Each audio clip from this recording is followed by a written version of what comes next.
నమస్తే, welcome to Aadya TV. నేను మీ స్వర్ణ. ప్రస్తుతం మనతో పాటు ఉన్నారు ప్రముఖ జ్యోతిష్య పండితులు సుభాష్ శర్మ గారు.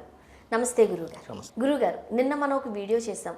తారక రత్న గారు హాస్పిటల్ బెడ్ మీద ఉన్నప్పుడు మృత్యుంజయ జపం బాలకృష్ణ గారు పఠించారు, వెంటనే హార్ట్ బీట్ అందుకుంది అని. సో మంచి రెస్పాన్స్ వచ్చింది. అయితే దానికి తగ్గట్లుగానే నిజంగానే ఇలాంటి మంత్రాలు ఉంటాయా, మంత్రాలకు చింతకాయలు రాలుతాయా అనే కమెంట్స్ కూడా చాలా పెద్దగా వచ్చాయి.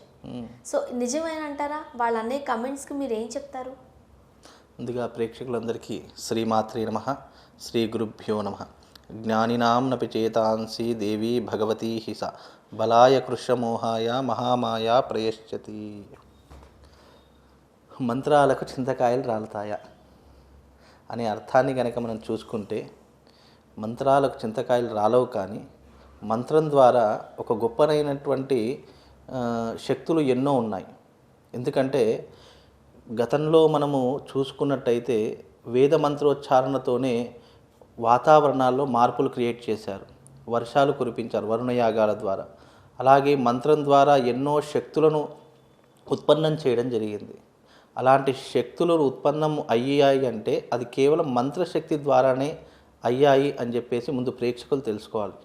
మంత్రాలు ఇవి కామెంట్ చేయడానికి బాగానే ఉంటాయండి, కాకపోతే ఏంటంటే సూక్ష్మాన్ని తెలుసుకోకుండా దాని గురించి అంటే ఏమాత్రం అవగాహన లేకుండా మాట్లాడేటటువంటి వాళ్ళు ఎంతోమంది ఉంటారు. వాటన్నిటినీ మనం పట్టించుకుంటూ పోతే మనం ఏది చెప్పినా దానికి వంకలు వెతుకుతూ ఉంటారు.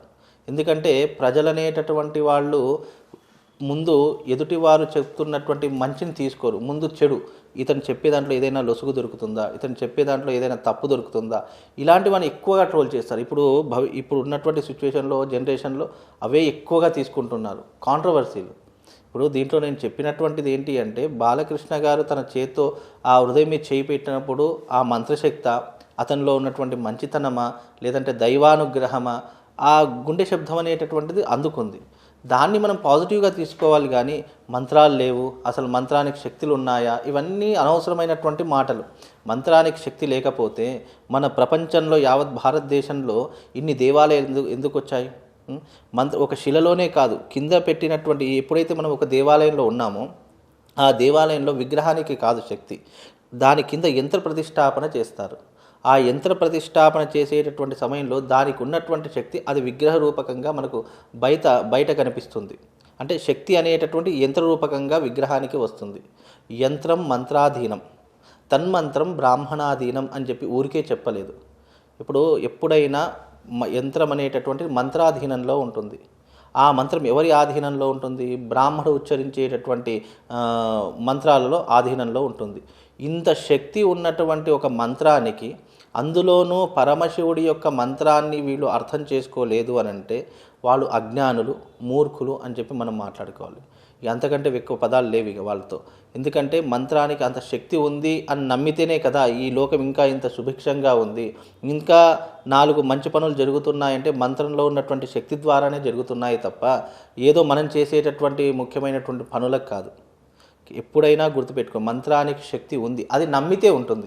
నమ్మకం లేకపోతే సృష్టిలో అసలు ఏదీ లేదు. ఎవరైనా సరే, అది మనిషి అయినా, దేవుడైనా, యంత్రమైనా, తంత్రమైనా, మంత్రం నమ్మితేనే ప్రపంచంలో అన్నీ ఉంటాయి. ఇప్పుడు నేను మంత్రంలో శక్తి ఉందని నేను నమ్ముతున్నాను, ఆ నమ్మకానికి నేను ఎప్పుడు ఆరాధన చేస్తున్నాను, అదే నాకు కడుపు నింపుతుంది.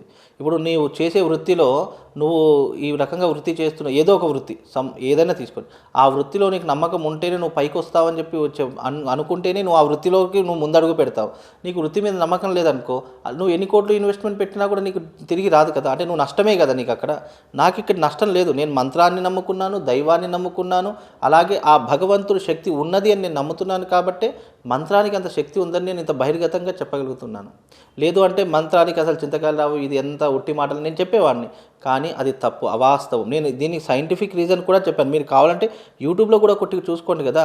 ఇది ఆల్రెడీ సైంటిఫిక్గా నిరూపితమైనటువంటి దాఖలాలు ఎన్నో ఉన్నాయి. మంత్రానికి అంత శక్తి ఉందని చెప్పేసి కూడా నేను డాక్యుమెంటరీ ప్రూఫ్ కూడా ఇవ్వగలుగుతాను. లేదు మీకు అంత నమ్మకం లేదు అని అంటే కోమాలో ఉన్న పేషెంట్లు తీసుకురండి, 100% బ్రతికించేటటువంటి ప్రయత్నం అంటే మానవ ప్రయత్నంగా చేస్తాము. అది చివరి నిర్ణయం భగవంతుడిది. ఇక్కడ నేను చావులు ఎందుకు, మంత్రం జపిస్తే సరిపోతుంది కదా, అందరూ బ్రతికి వచ్చేస్తారు అనే కమెంట్ కూడా మనం చూసాం. బ్రతికి వచ్చేస్తారు, అది తప్పు మాట. చనిపోయిన వ్యక్తిని బ్రతికించలేము, కానీ డాక్టర్లు కూడా చేతులు ఎత్తేసిన తర్వాత మన డాక్టర్ చేతిలో ఏం చేయలేమమ్మా, అంత డాక్టర్ కూడా ఆఖరికి ఒక మాట అంటాడు, ఇప్పుడు ఏం చేయలేమమ్మా, ఆ భగవంతుడే కాపాడాలి అని ఎప్పుడైనా డాక్టర్ ఇది మాట లాస్ట్కి అంటాడు. ఎందుకు అంటే తాను కూడా వైద్యం చేయలేనటువంటి పరిస్థితుల్లో చిట్ట చివరిగా భగవంతుడు రక్షగా ఉండాలి అని కోరుకోవడమే తప్ప, అంటే మన మనసులో ఉన్నటువంటి కష్టాన్ని బాధని భగవంతుడితో చెప్పుకోవడమే తప్ప అక్కడ నువ్వు చేయాలి, చేయకపోతే నీకు ఏదో జరిగిపోతుంది అని చెప్పడం చాలా అవాస్తవం. అంటే మానవ ప్రయత్నం చేయకుండా, నువ్వు అసలు ఏమీ ప్రయత్నం చేయకుండా దేవుడు ఉన్నాడు కదా, దేవుడు చూసుకుంటాడు కదా అంటే నువ్వు ఏం ప్రయత్నం చేయకుండా దేవుడు ఏం చూసుకుంటాడు? ఇప్పుడు నాకు ఆకలేస్తున్నది, ఈ చేతిలో అన్నం ముద్ద పెట్టుకుని నోట్లో దాకా వెళ్ళడానికి వెళితేనే మన ఆకలి తీరుతుంది. అలాగే నాకు ఆకలి అవుతుంది ఇట్లా చూసుకుంటూ కూర్చుంటే ఆకలి తీరుతుందా? అలాగే భగవంతుడు నువ్వు చూసుకుంటూ కూర్చుంటే నీకు మోక్షం అనేది వస్తుందా? అది తప్పు. ఎప్పుడైతే నువ్వు భగవంతుని ఆరాధన చేసి మొదలు పెడతావో, భగవంతుడి యొక్క ధ్యానంలో ఉన్నటువంటి ఆంతర్యం కానీ, భగవంతుని పూజించేటటువంటి విధానంలో సూక్ష్మంలో మోక్షం అంటాం. అంటే ముందు అర్థం చేసుకోవాలి. భగవంతుని యొక్క తత్వం ఎవరికైతే అర్థమవుతుందో వాళ్ళు ఇలా మాట్లాడరు. ఎందుకంటే మీరు చాలామందిని గమనించండి, ఎప్పుడైతే భగవంతునిపై విశ్వాసం ఉండి భగవంతుడనేటటువంటి భయభక్తులు ఎప్పుడైతే మనుషులకు కలుగుతాయో అప్పుడు మంత్రం గురించి కానీ, స్త్రీల గురించి కానీ, పురుషుల గురించి కానీ, ఒక చెడు గురించి కానీ మాట్లాడడానికి చాలా భయపడతారు. ముందు తత్వాన్ని అర్థం చేసుకుంటే సృష్టిలో ప్రతిదీ కూడా మనకు భగవత్ స్వరూపమే కనిపిస్తుంది. ఇప్పుడు నేడు సనాతన ధర్మంలో మనం చెట్టుని పూజిస్తాము, పుట్టను పూజిస్తాము, అలాగే రాళ్లను పూజిస్తాము, రప్పలను పూజిస్తాము, నీటిని పూజిస్తాము, పంచభూతాలను పూజిస్తాము. ఇన్నిటిని పూజిస్తున్నాము అంటే శక్తి లేకుండానే పూజిస్తున్నామా? పంచభూతాలు ఉన్నాయి, నీరు తాగడానికి, అగ్ని మనకు ఏదైనా అంటే ఎన్నో రకాల పదార్థాలు వండడానికి, అలాగే అగ్ని ప్రజ్వలన చేయడానికి, అలాగే వాయువు అంటే గాలి పీల్చుకోకుండానే ఉంటున్నామా? ఇవన్నీ ఎక్కడి నుంచి వచ్చాయి? మరి సరే దేవుడు లేడు అని అంటున్నారు, ఇవన్నీ ఎక్కడి నుంచి వచ్చాయి? సరే ఎంత పెద్ద సైంటిస్ట్ అయినా కనుక్కోమని చెప్పండి, గాలి ఎక్కడి నుంచి వచ్చింది, నీరు ఎక్కడి నుంచి ఉద్భవించింది, అలాగే పంచభూతాలు ఎక్కడి నుంచి వచ్చాయి? మరి దీనికి ఎవరు ఇప్పటి వరకు ఇంత పెద్ద సైంటిస్టులు ఉన్నారు కదా, ఎవరు కనుక్కోలేకపోయారే? అంటే ఏ శక్తి లేకుండానే ఇవన్నీ ఊరికే పుట్టుకొచ్చాయా?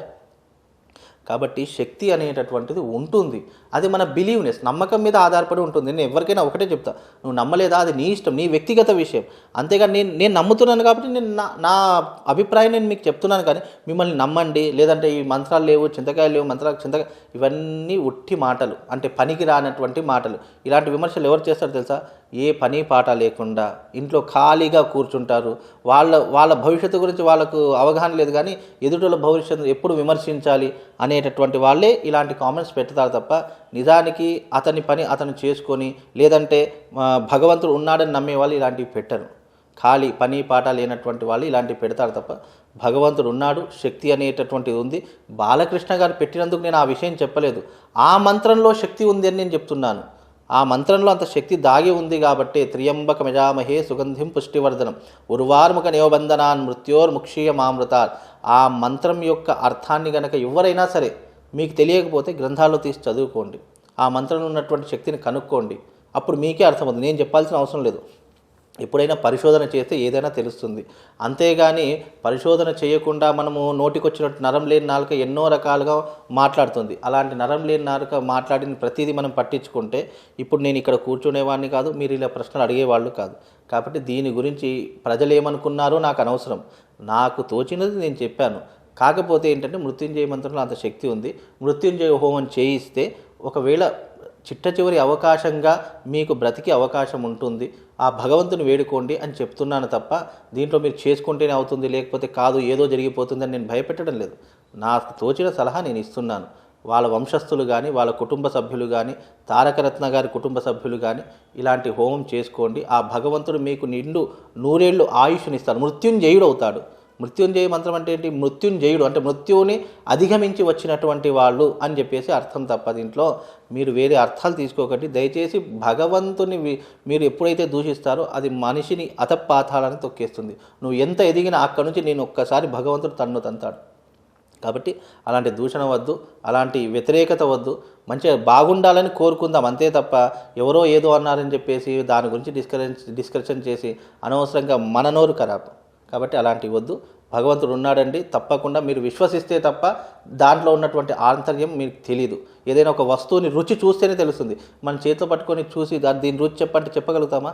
కనుక భగవంతుడు ఓన్ చేసుకోవాలి. ఓన్ చేసుకుంటేనే కదా నీకు భగవంతుని యొక్క తత్వం అర్థమయ్యేది. కాబట్టి నువ్వు ఓన్ చేసుకునే వరకు, లేదంటే భగవంతుడిని నువ్వు దగ్గర నుండి గ్రహించేంత వరకు నీకు ఆ యొక్క శక్తి అనేటటువంటిది అర్థం కాదు. ఇది దీంట్లో ఉన్నటువంటి విషయం. మంచి విషయాలు తెలియజేశారండి. ధన్యవాదాలు. శ్రీమాత.